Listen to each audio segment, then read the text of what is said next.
নমস্কাৰ সকলোকে সাইন্টিফিক টেম্পাৰামেণ্ট চেনেললৈ আমি স্বাগতম জনাইছো। নৱপ্ৰজন্মৰ বৈজ্ঞানিক উন্মেষ আপোনালোকে দেখি আছে, শুনি আছে কিশোৰ-কিশোৰীসকলে কি চিন্তাধাৰাৰে নতুন নতুন বিষয় লৈ পেলাই তেওঁলোকে প্ৰকল্প বা প্ৰাণীসমূহ প্ৰস্তুত কৰি আছে আৰু এনেদৰে আমাৰ পৰ্যায় চলি থাকিব। আপোনালোকৰ মাজত যদি তেনেকুৱা ধৰণৰ কিবা ভিডিঅ' বা প্ৰকল্প দেখিছে আপোনালোকে সুন্দৰভাৱে আমাক পঠিয়াই থাকক। আমি প্ৰত্যেকটো ভিডিঅ' বা প্ৰকল্প বা আৰ্হি আমি শিশুসকলৰ আপোনালোকৰ আগবঢ়াই আছো। চাওকচোন এই কিশোৰ-কিশোৰীসকলৰ চিন্তা কিমান বৈজ্ঞানিক, কিমান কাম কৰিব পাৰে। আমিহে কৈ থাকোঁ আমি পিছপৰা, কিন্তু আমাৰ প্ৰকল্পই ৰাষ্ট্ৰীয় আন্তঃৰাষ্ট্ৰীয় পৰ্যায়ত খলকনিৰ সৃষ্টি কৰে। এয়া চাওকচোন। মোৰ নাম মিছ ৰাকিবা সুলতানা ৰহমান। মই Srimanta Sankardev university of health সায়েন্সেছৰ আণ্ডাৰ বিএছচি নাৰ্ছিং পঢ়ি আছো। যোৱা 2015 বৰ্ষত মই বিশ্বনাথ জিলাৰ চেঙামাৰী উচ্চ মাধ্যমিক বিদ্যালয়ৰ পৰা যোৰহাট জিলাৰ জৱাহৰ নৱোদয় বিদ্যালয়ত অনুষ্ঠিত হোৱা 23তম ৰাজ্যিক শিশু সমাৰোহত প্ৰতিনিধিত্ব কৰিছিলো আৰু মোৰ প্ৰকল্পটোৰ নাম আছিল Study of changing rainfall pattern in Bisnath subdivision since 1985 অৰ্থাৎ 1985 চনৰ পৰা বিশ্বনাথ মহকুমাত হোৱা বৰষুণৰ পৰিমাণ অধ্যয়ন কৰা। আৰু এই প্ৰকল্পটো কৰোঁতে মোৰ সহকৰ্মীসকল আছিল প্ৰিয়ংকা দৈমাৰী, আছিমা বেগম, আমিনা বেগম আৰু বৰ্ণালী বৰা। আৰু মোৰ এই প্ৰকল্পটোৰ তত্ত্বাৱধায়ক আছিল বাবু বৰদলৈ।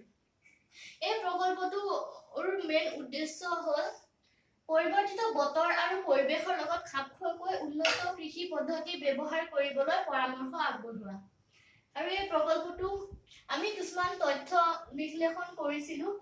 এছিয়াৰ সৰ্ববৃহৎ মোনাবাৰী চাহ বাগিচাৰ পৰা তথ্যসমূহ বিশ্লেষণ কৰিবৰ বাবে আমি পাইচিত্ৰ, দণ্ডচিত্ৰ আৰু লৈখিক ৰেখ ব্যৱহাৰ কৰা হ'ল। ইয়াৰ বাবে 1985 চনৰ পৰা 2014 চনলৈ প্ৰতি মাহে হোৱা গড় বৰষুণৰ পৰিমাণৰ তালিকা প্ৰস্তুত কৰা হ'ল। এই তালিকাসমূহ আমি দণ্ডচিত্ৰ, পাইচিত্ৰ আৰু ৰৈখিক লেখসমূহত দেখুওৱা হ'ল।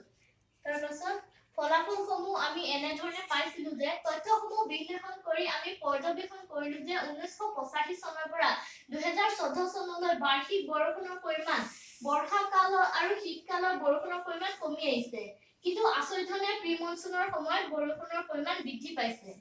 তাৰোপৰি মনচুনৰ সময়ৰ আৰম্ভণি জুন মাহত হোৱা বৰষুণৰ পৰিমাণ যোৱা 30 বছৰে তীব্ৰ গতিত কমি আহিছে।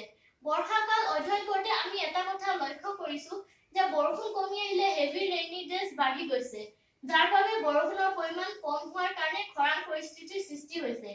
আনহাতে অতিবৃষ্টিৰ দিন বাঢ়ি যোৱাৰ বাবে বানপানীৰ পৰিমাণ বৃদ্ধি পাইছে।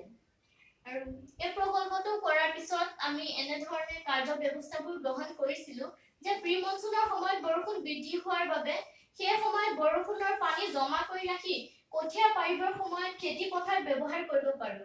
দ্বিতীয়তে সঘনাই বানপানী হোৱাৰ বাবে উন্নত জাতৰ ধান খেতি বীজ জলাশয় ব্যৱহাৰ কৰি সুফল পাব পাৰি।